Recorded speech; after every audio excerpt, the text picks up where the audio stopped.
for our Creating Campaign Special Events series.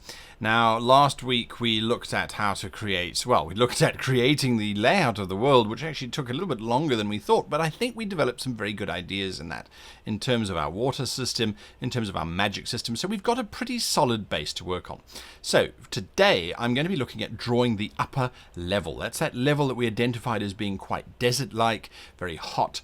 And what I like about that planetary layout, if you like, is that we had some very distinct zones, very distinct regions. And I think what that's going to do is that's going to help us to really identify the types of races, the types of creatures, the types of species that we are going to encounter in those different areas. And that allows for a little bit of preparation, for a bit of planning on behalf of the characters that are in that world, but it also gives us an expectation of what we can and can't find in those spaces. So I quite like that.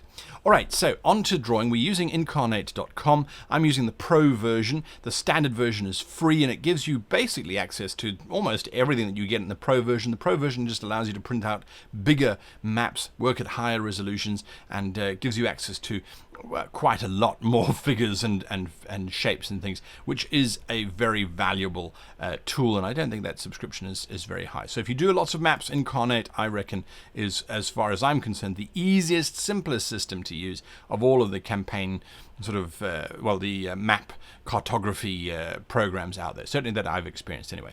All right, so now we're going to design some continents. So I'm going to change my map size, my brush size here, down to, let's say, we're going to work at 10. All right, that's fine. Actually, yes, we'll work at 10 for now. And what I'm going to do, because I want this to feel like a planet, I'm going to punch in and work at 300%. So now it is a floating planet. We don't have islands. We don't have, we do have regions. We do have a colder region, obviously that's closer to the poles, and of course we then have a central region. So I'm going to work, I think I'm about halfway if I look at the map. So this is about halfway. All right, so I'm now going to create some land masses size 10 now. We can see what we're doing. So we're going to have a series of little islands and things, and I'm just randomly drawing them out. They don't have to be precise, they don't have to be perfect. These are just land masses. Now the important thing to bear in mind in terms of this design is this is the outer region. So the outer region is going to have less landmass. It's going to have smaller land masses than the central region. Now the ultimate goal is that we're going to create at least 3 different maps. Now these maps basically represent 3 different heights of the exploded world. Now if you don't know what I'm talking about, go and have a look at that video very quickly and you'll see the layout of the planet as if cut in cross section. So I'm being a bit slow here. I find this incredibly therapeutic to fill in a continent. I could have made my brush size bigger and done it in sort of 1 or 2 strokes, but it just soothes me. Let me just do that. It just soothes me. All right. So there is our very first landmass, and I'm not going to take you through drawing 1,500 different land masses and the like, but what I am going to do now is we're going to look at how do we now turn this into a working map that we can actually use, because at the moment, if I look at this, I go, well, all right, it's a landmass, that's great. What does it actually mean? How does it actually work? How do we start to populate that? Well, as I was saying, by having this idea of the strata being exposed to different things, we're right in the middle band of the continent. Let's just double check that. Yes, we're right in the middle band of our planet. So you can imagine everything up here in the north is going to be colder, everything in the south is going to be colder, and then everything in the middle is going to be this very hot, arid kind of space as it's closest to the relative equator of this particular planet. Of course, the land masses move, so that kind of, they're not just going to rotate on an axis, I think. The idea would be that they basically have free form to move wherever they like. So I think mountain peaks will be quite cold, but I think the lower lands will be quite hot. And as they sort of drift over the planet, as they move around, those things might change, but not to the point that we would have dramatically different biomes. Those are going to be represented by the different layers of the planet rather than anything else. Okay, so we've got an island here. I'm going to populate it with some mountains. That's the wrong tab. I'm going to come here. I'm going to choose mountains. I want this upper area to feel very hot though. So I'm going to choose rocky mountains. That's just one of the many choices that one has. I'm going to choose rocky mountains. They're currently at scale 100. I'm going to bring them down to 20 and just see if that's about the right size. If I drop it to 15, I think I'm going to drop it to 10. No, 15 is as small as it can go. All right, well, there we go. That's the scale to which we are working. Now, what I find works very well with Inkarnate is if you go, right, 15 is as small as I'm going to go, I'm going to create some mountains that sit at the 25% range so that we get these large mountains. Then I'm going to create some mountains that sit sort of maybe at the 20% range to fill up my mountain range. There's a slight variation, if you can notice, in terms of the size. Then I'm going to drop it all the way down to 15%. That's my 15%. Oh, there we go. We've got a floating mountain out in the middle of nowhere. All right, so I'm going to drop it down to 15%, and now I'm going to basically just fill out my mountain ranges. I'm still, however, going to make use of the fact that what they have done at Inkarnate is they've said, right, we're going to give you just regular mountains, and then we're going to give you small mountains as well, and I'm going to keep those at 15%. And what that does, in my opinion anyway, is it just creates this wonderful variation so that you don't just have all the mountains are the same size, because that's not how they work in real life. They slowly taper out and peter out in different directions, and that kind of thing. So I'm just going to do that. Yes, I know that we've slipped off, we've fallen off our map over here, but that I never let that stop me from sort of populating out. Right, I'm quite happy with that layout of mountains. We've got this very interesting sort of rocky plateau, if you like. I'm going to come back here. I'm going to just add in some geography quickly. Nothing like just sort of creating a bit of continent to fit your mountains. I'm going to do that, and I'm going to do that. Now, interestingly now, I just had the impulse to put a volcano up here going, oh, that's quite dramatic, isn't it? Except that the volcano is not being fed. There's no magma. There's no heat coming from the central core. Well, there is heat. That magical device of ours is basically acting as our catch-all saving grace type of thing. But that's it. There's no heat. There's nothing being generated here. So the volcanoes wouldn't have anything to spew out, would there? There's no pressure build-up as such. So I'm not going to have any volcanoes. I do want this to feel like desert, so I'm going to come over to my painting tool here. I'm going to choose desert color, and it's not really desert color, is it? It's very yellow. That's more tropical beach color, I suppose. There are no beaches here to wash up on, so let's try. This looks interesting. There we go. That's a bit better. All right. Now, something that we haven't discussed, or I haven't discussed anyway, is the concept of transportation. How do they move around? And I think it's a very important question to ask. I'm just sort of brushing in some color here, so we've got a little bit more color variation than we had before. All right, so how do they move around, and what moves around? So assuming that that is one of the largest land masses, one of the largest, because remember I said I wanted to have them quite small. So let's assume that's one of the largest land masses. Now we're going to sort of drop out maybe 4 or 5 more of those, and that's it. There might be some smaller floating islands here or there, but we're basically done. So how do they move around? Well, we've got those geysers. I love adding in creatures that allow for transportation. So I came up with a name while I was setting up for this video, the Belovian sky whale.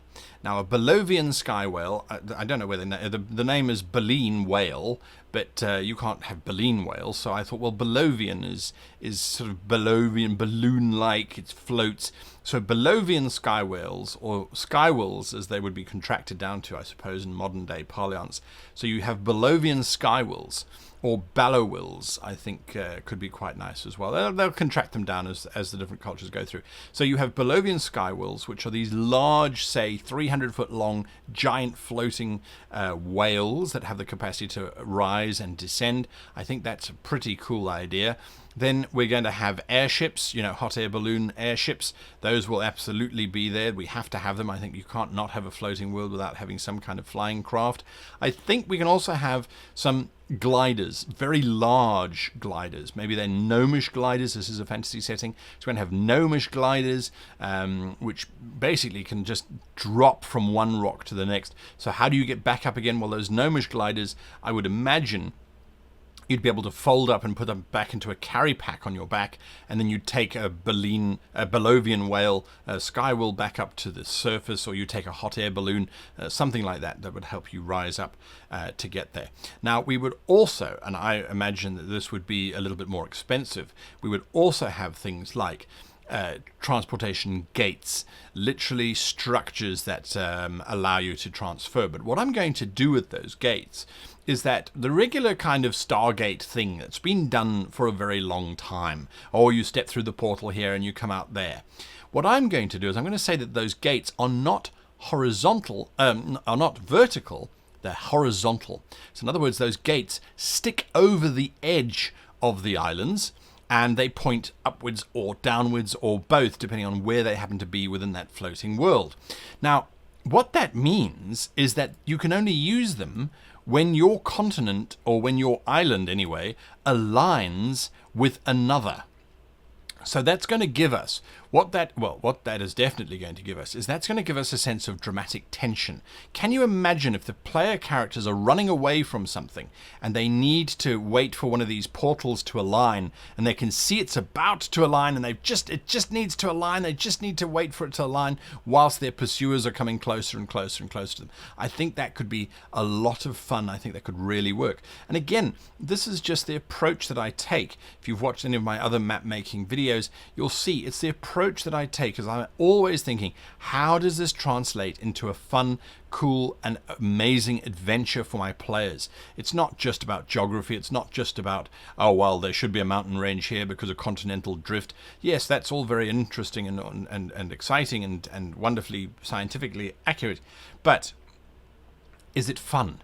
Does it inspire adventures? And if it doesn't, then I'm afraid it has very little chance of actually making it into one of my worlds.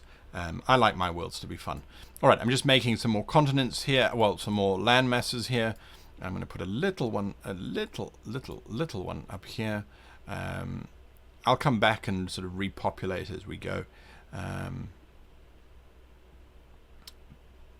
So we've got portals for moving around on the planet. We've got airships. We've got gliders. We've got the Belovian skywells, and I think there's room for the. Obviously, there's going to be predator type of things that float in these great big gaps between the worlds, whether they're harpies or sort of flying shark kind of ideas. I think that could be quite fun. We'll have those kinds of things just to sort of populate. I think also one of the things that I did in one of the campaigns that I ran, which proved to be quite successful, especially if we had a spellcaster with us, and especially at low level, because when spellcasters get to higher level, especially in things like Dungeons and Dragons and Pathfinder, they start to be able to cast things like Dimensional Portal, Dimension Gate, teleportation. They start to get access to those kinds of spells, and that really will put a dampener on all of the systems that I'm trying to come and put into place now. However, at low level, it can be quite tricky. It can be very, very, very, very challenging for characters to move around, especially in a place like this. And one of the things that I don't want to have as a problem is the movement between the planes, well, between the layers, simply because I think that the layers are so interesting, so fascinating, that if it's too difficult for the characters to move between, they're never going to explore them. And I don't want that to happen either, because that's also a complete waste of effort and time. And that's something that I'm very, very much against. I don't have huge amounts of time, or at least certainly not as much time as I would like to have. So to waste it on something that's never then going to get used in my campaign, for me, it just doesn't make sense. It really feels like I'm not doing myself a service. I can spend more time on other areas of the game rather than on doing something that's just never going to happen. So we want easy access. So what I did was I created these towers which exist all over the world. And the way that the towers work is that they operated by these strange old people who, when you arrive, you can buy a scroll. And the scroll is basically a teleportation ticket to any other tower that that particular tower happens to have the coordinates for. You use the scroll in the ritual that sends you off to these other towers, and then the scroll is of course consumed and burned up. The interesting thing is that players would start to gather these coordinate points themselves and then try and write these scrolls, which is certainly not a problem, and it actually became quite comical when they were frantically looking to see if they had a scroll for a particular portal or whether they needed to take conventional means and get there as they might normally do. So I think that's what I'm definitely going to add that in. I think I'm going to add in the if you've got a scroll or if you get to one of these towers, you can teleport to another tower provided that you buy the scroll. And the scroll purchasing I don't think would be ridiculously expensive. If you are a mage and you realize that you have this world that you can just make a fortune on these teleportation things, you're going to figure out ways to make them as cheap as possible so you can get as many people moving through those as possible as well. And so I don't see it being, it's not going to be, it's 50 platinum per person. I think it's going to be along the lines of it's 5 gold per group that goes through. I don't think it's going to use more magic, if you like, or more resources anyway, to do that. So we're going to just go with that sort of idea, and that gives us quite a lot of options. It gives us certainly a lot of different ways in which we can move around this planet. So now we start to look at empires, and immediately I wanted to say that the empire that sits here at the top, at the very top, I would be inclined to posit that they are the most powerful. They get the most sunlight, they can grow crops, they can drop things onto their lower neighbors. The warfare type of situation that you get with a planet like this, we know gravity works, so I'm just going to take a mountain and drop it on my enemy's castle below as they happen to uncontrollably move past. So that creates an interesting military dynamic. However, I think what will cripple these surfaces, we'll have to come up with some cool names for the different layers that people can live in. But I think that the interesting challenge here is these surface dwellers are going to be very, I think, Mad Maxian. In terms of limited water, in terms of oases that are core to the planet, that are core to the existence of the people living this far up here. I think the sun is going to be very, very harsh. I think they're going to struggle. I think they're going to really, really struggle to survive and to make ends meet. And I don't have a problem with that. I think that's quite interesting. I think that if we make them too strong, there's a risk that there's a huge imbalance that's going to kick in, and that imbalance is just a political one. And I don't think that is a particularly good thing to have. The game is about perseverance.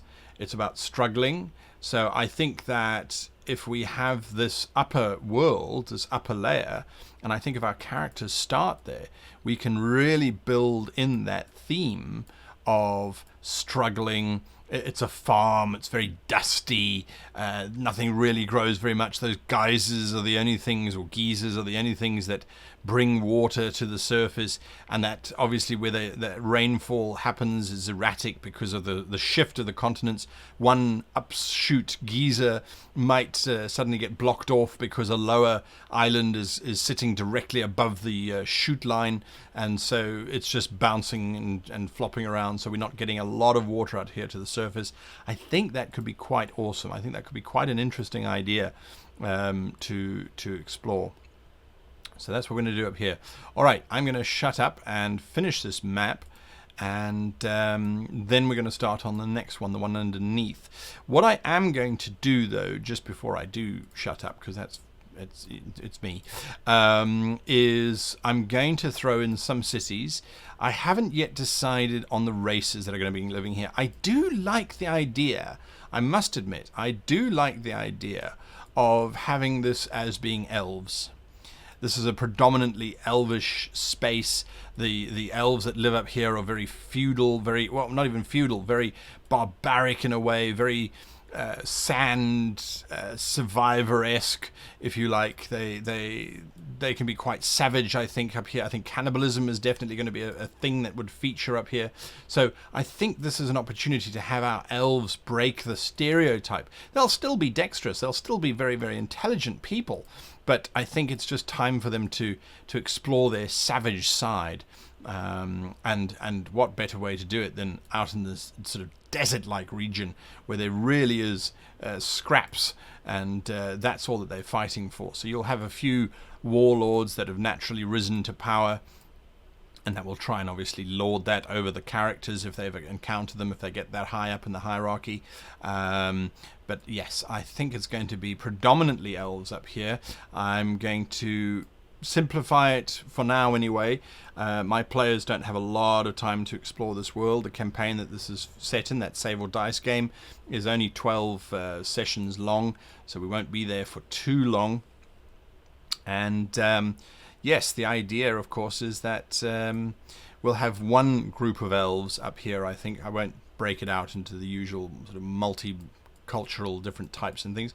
I think we don't need to do that for such a short game. But yes, so that's the plan. That's the plan. So it's going to be predominantly elvish.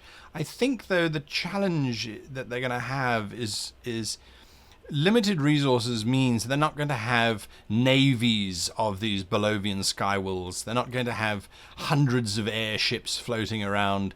They're going to be really struggling, I suppose, to get there. There's not a lot of resources up here either. I'm not going to populate it with massive amounts of forests and things. So there we go. There are my continents. Well, the islands anyway. I've given them a few sort of bigger land masses. I could go in, I suppose, and add in even smaller ones, but I'm not going to do that because it's going to clutter the map quite a lot, and I don't particularly think that that's necessary. So I'm going to go and put in some mountains, finish up this map, and you'll have a look at it once it's done.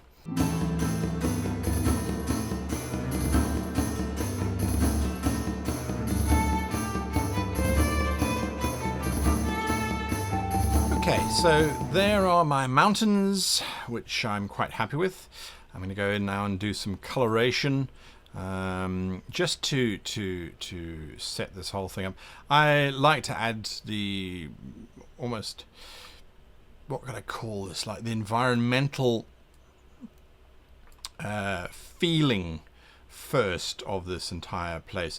Now, I have left this middle continent completely devoid of mountain ranges because I kind of got the feeling as I was working through this that if you were to imagine some of these pieces were blown upwards from or imagine the surface of the planet where you would have had these mountain ranges and things and oceans as well, and these have been blown upwards or collapsed downwards depending. And so you might have these stretches where it just is big barren wastelands, if you like, of very little anything. As a matter of fact, it's literally like a desert was hurled up into space. It's not going to have many features on it, and I think that's going to make it an interesting space to potentially go and investigate and go and have a look at and sort of understand what's going on there, as well as just to give a sort of variation on a theme. I'm just touching the edges here just very lightly. You can hear my mouse clicks going mad as I sort of just click around. I'm not erasing the original color underneath. I'm trying to leave that in the mountain ranges themselves. So the mountain ranges sort of have this darker tone, and then I've got this white edging. I think that was this one, or very similar to it anyway. All right, so this is sort of desert-like. It looks automatically. It already starts to look like a very hot, not particularly hospitable place. to start. You know, in Star Trek 5,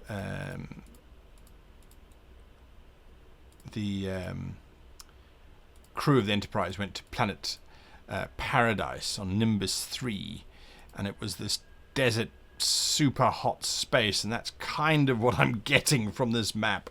Just this horrendous space that you don't really want to spend too much time with. Alright, so now I've done that, we are going to have some patches of green. It is naturally going to happen. And I think those will be quite heavily populated. So again, I'm going back into my 300%. And I'm going to start on this side, on this continent here. I'm now going to change my brush size down so I can control it better. And let's add in some green, but I don't want it to be ridiculously strong green. I want it to sort of feel like it's struggling. Is that a sort of struggle green? It might be too detailed for what I'm looking for.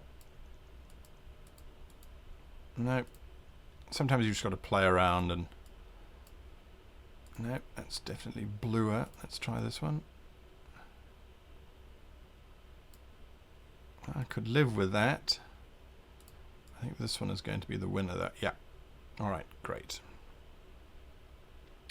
So what I'm thinking is that these mountains on this side, anyway, are going to act as sort of a catch-all that will catch bits of rain, bits of water that's sort of floating in the environment and give us this quite tropical almost space.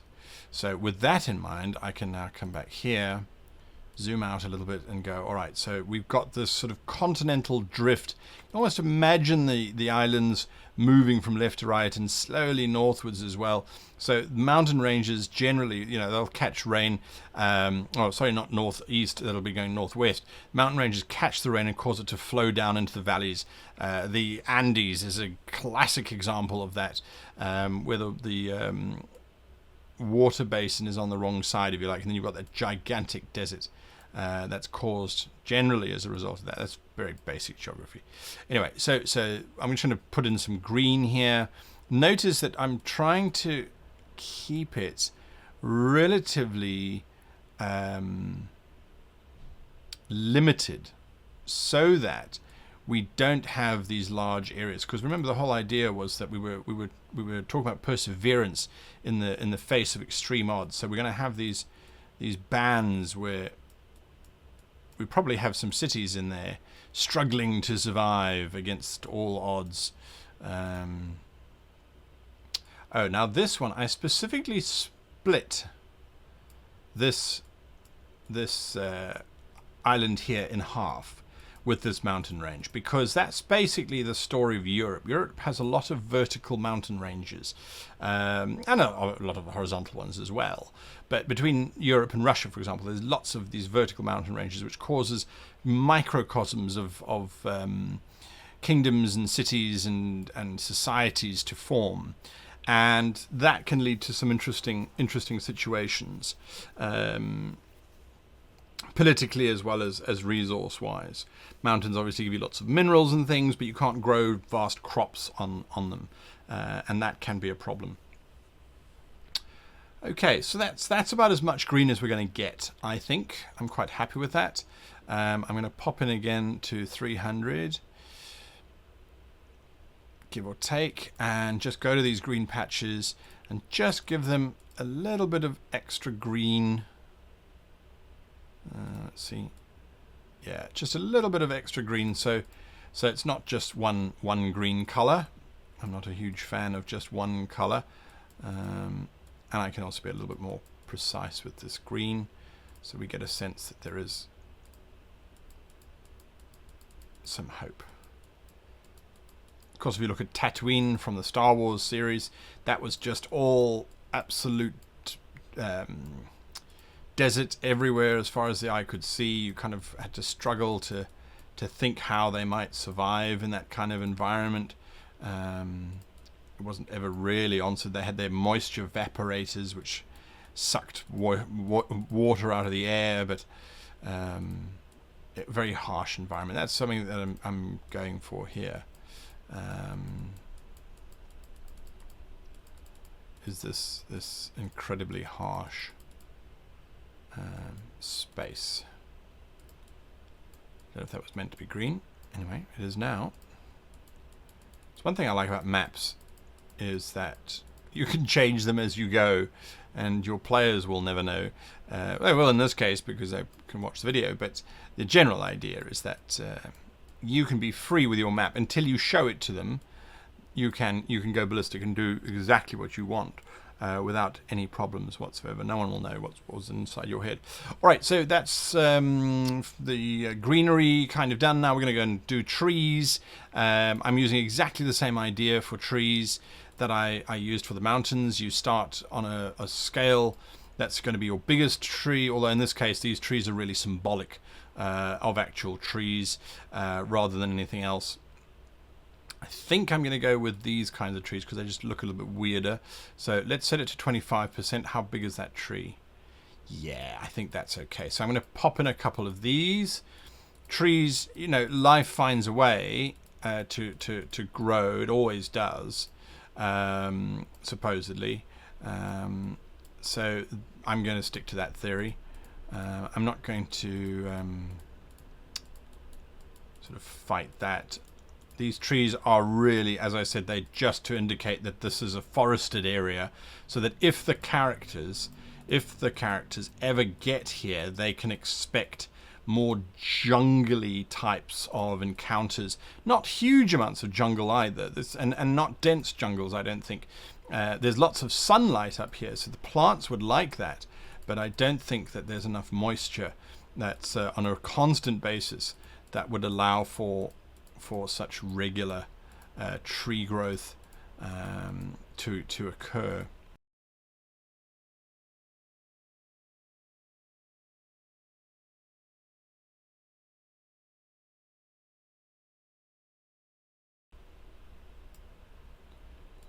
Something that was pointed out to me, and I think it's very good advice, is that when you're filling up trees and things, filling up forests anyway, that sometimes I missed a I didn't sometimes you can create a straight line, and that's very unnatural.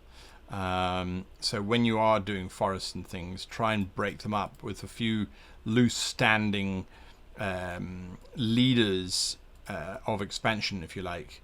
Trees that are growing ahead of the pack, they've dropped just that much further forward, so your tree line is broken up with front runners is the word I was looking for. With front runners,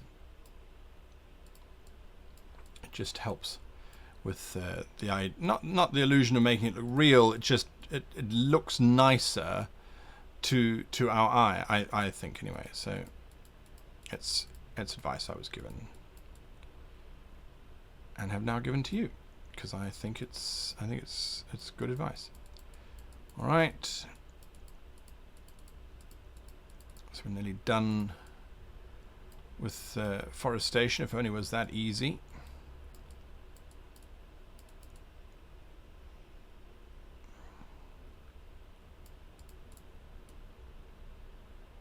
Now, I couldn't go small enough on scale for what I specifically wanted, but when we pull back, I think you get a sense. Yes, those trees sort of fill it out. So we get this idea. This could just be a little island chain. I mean, really on the scale, it really could be. But in our case, it's going to be global. The planet doesn't necessarily have to be very large either. I don't think any player ever actually wants to spend 600 days as they cross 5,000 miles worth of open terrain. I don't think we need to go in that far. I think that's really just it's unnecessary. It's not a travelogue, it's a role-playing game. And now I just want to add in one or two sort of that's quite big. Yeah, you're too big. Right. So you get to 15% treatment. Trees will start to grow, not a huge amount. Might put some in there. sort of strugglers. See what I mean about that straight line? Now if I just do that, suddenly that straight line vanishes as it's sort of broken up with trees and that sort of thing. It just makes it look better. Trust me. Alright, so I'm going to fill up this little gap here. Okay, you don't have to fill up everything on the map. Absolutely. At this scale, theoretically, there could be lots of different biomes within that space, not just the ones that we've sort of indicated. It's just that we haven't dropped them in.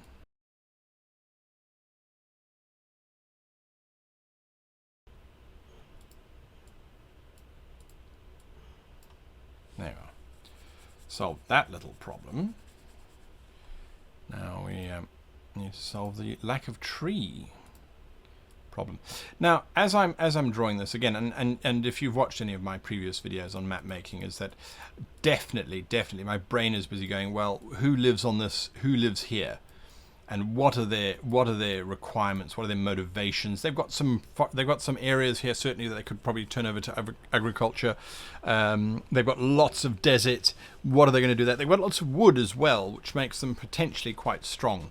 That's something that we're going to have to sort of look at in terms of the implications when we get there. And I generally, what I try and do is I try not to prescribe too much to myself as I'm doing the map. So I'm working through it. I'm going, okay, I can see that this could be a that or it could be a this, but I'm not locking myself down to it. I'm going to keep it open. I'm going to keep my options open until I get to the point where I go, right, time to actually start filling in this information, to start filling in this detailing. And I'll often remember stuff that I did, and I'll often forget as well. I'll go, oh, what did I want to do here? I had a plan, now I've forgotten. It's gone. Let's try something else. So that definitely does happen.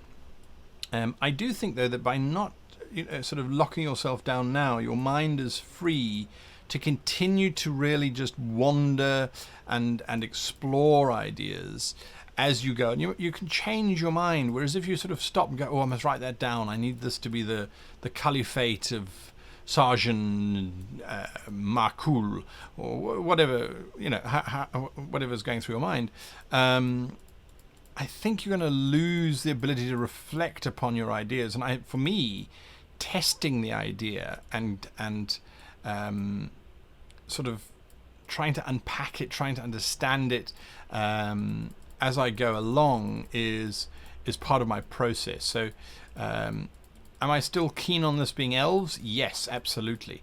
Am I keen on there being a conflict? Yes. I think the elves should be in conflict, and I think almost all the domains need to have that that sense that yes, they have neighbors below them and they have neighbors above them, but they've also got their own politics, their own problems on the same, not the same level, but on the same planetary level anyway. So who could be the enemies? What sort of races? Because again, we're not changing the races necessarily. We're just tweaking, adapting, and bring them to a different space. So what races do we know of that really enjoy the heat? And for me, the ones that immediately spring to mind are the lizard folk or the Yuan-Ti, both the sort of the reptilian space. I don't think is a bad space to be in terms of those thoughts. So if the elves are up here, they're struggling to survive. They don't have empires.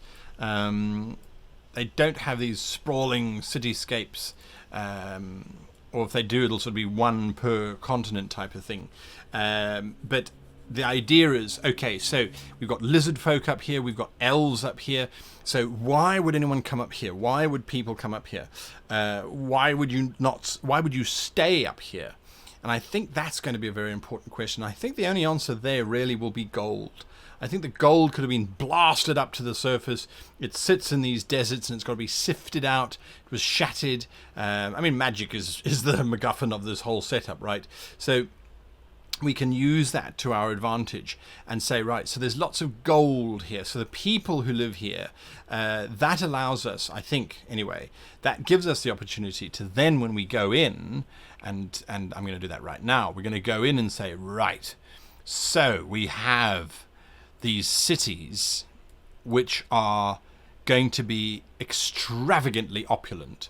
We are literally having a Dubai type of situation where we've got these nations that have got lots of gold, but they don't have anything else. The sort of the supply that they're offering the lower worlds is fairly minimal, but what it is very expensive. It's very, very expensive. So I'm at 15% here, so I'm going to create our first major city. I'm going to plop it down there. I'm going to use the same shape, the same model, if you like, for all of the cities on this layer, and it's simply to indicate, yes, this is just a settlement. It's not anything specific. I'm sort of putting settlements where I think they would have sort of tried to end up. It's like, well, we're going to live right here in the middle of the forested area because we have to. But then, now that the idea that we've got gold in the sand, and that the sand has to be shifted and sifted and gone through, I think we're going to start to see the potential, anyway, for maybe if we're a clever ruler, we want to have access to this giant desert, for example. So we're going to build our fortress there. We can access that timber from that side of the mountains, and on this side, of course, we can access that gold. Does every island need to have a city on it? No, I think only the ones that are big enough to support trade, to support gold, needs to have one. So this island, for example, I wouldn't put it there. I wouldn't put it there. Let's move on down here. So we've got two cities over there. All right, so this middle one, I think this middle one is where we can place almost your elvish city here, if you like, and then you've got your potential enemy city over there, and they're fighting over it, because this is a large space of gold that could potentially be mined. All right, so we've done that island down here. I think I'm going to leave this one blank. I'm not sure what's going on here. It looks very dark, very miserable kind of space. I like it. Right, so here we're going to go, and definitely I think we'd have an establishment there. I think we would most certainly have a nice green paradise there, quite contrasty to anywhere else. And then I think probably here to sort of dominate over that space. No one is really claiming this space, so I'm going to do that. I'm going to put two cities right next to each other. I say cities, of course, but we haven't yet defined that. Anything down here? No, I think it's a little bit overcrowded already. Okay, so moving on, we get here, and the whole plan, of course, was to have one city there and then one city on this side. So we've got that conflict that we can set up. They've both got access to gold reserves, which is quite nice. I'm also going to do something which does happen from time to time, and that is we're going to have a city just in the middle of nowhere. Nothing surrounding it, no resources. How does it survive? It survives by being absolutely neutral. Anyone can use it. It's a trade port, it's a trade hub. Put it there, actually, and we're good for there. So I think we're good for our big, those are our big cities. Those are the cities that the players, if they need to have heavy resources and things, will be able to go to. Those are our Londons, our New Yorks, our Parises. Those are the really big ones.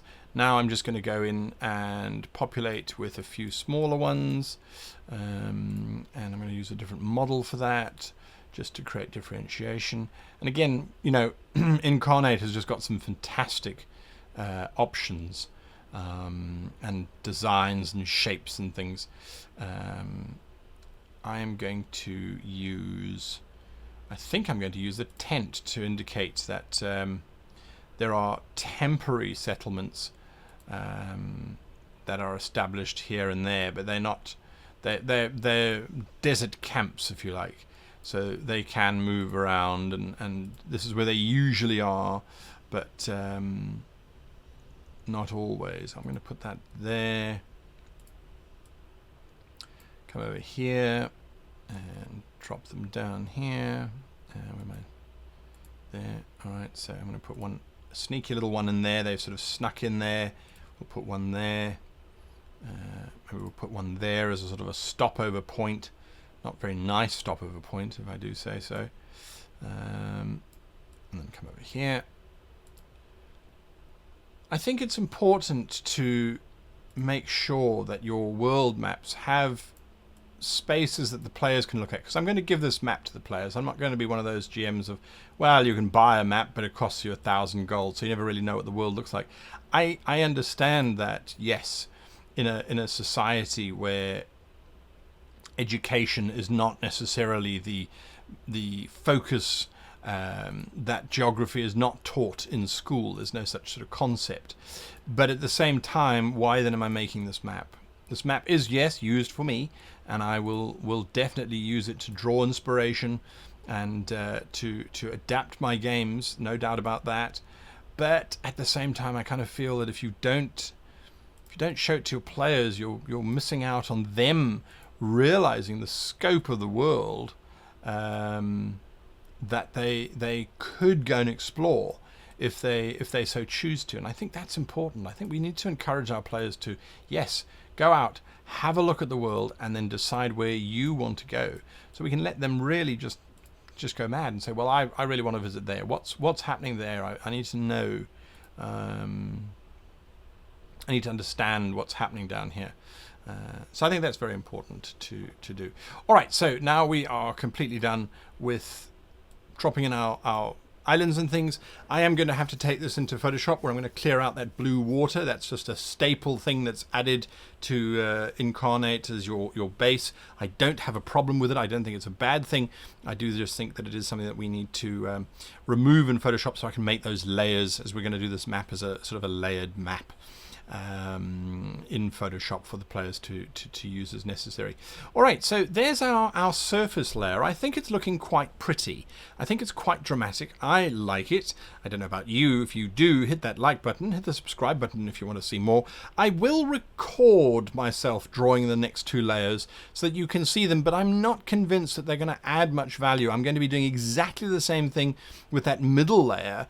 That middle layer is going to be now almost our jungle-esque type area. Most of the water is going to splash down on that area. It's going to be very tropical, very jungle, very dense, very difficult to maneuver sort of in those spaces, except where massive land clearance has taken place. And then I will do that core world as well, and using exactly the same techniques, exact same ideas as I have done here. So I will record those, I'll drop those into another video, and I will post that up so you can kind of have a look at it. And I will invariably be talking to myself anyway, so it does happen, so you can get that if you so choose to.